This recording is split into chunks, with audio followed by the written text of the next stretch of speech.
Hola, bon dia. Últimament estic fent vídeos molt llargs, massa, i avui us prometo que faré un resum del confinament en un minut. Us ho prometo, és possible.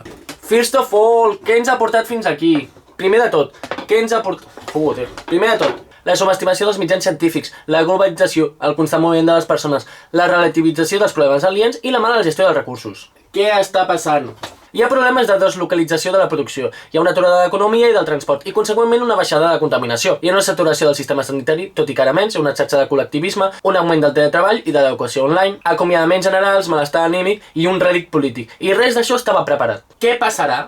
La gent tornarà a treballar per salvar l'economia i el país. La contaminació, conseqüentment, tornarà a pujar i de manera molt més dràstica de com estava abans. Es tancaran totes les xarxes que s'han creat, hi ha una crisi econòmica que, òbviament, afectarà el que menys té. Hi haurà unes retallades generalitzades i res canviarà, i no haurem après res. Però què pot passar?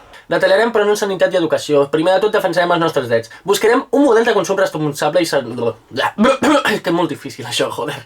Avaluarem la gestió que s'ha fet i buscarem responsables. Farem autocrítica i aprendrem alguna cosa. I potser així alguna cosa canviarà.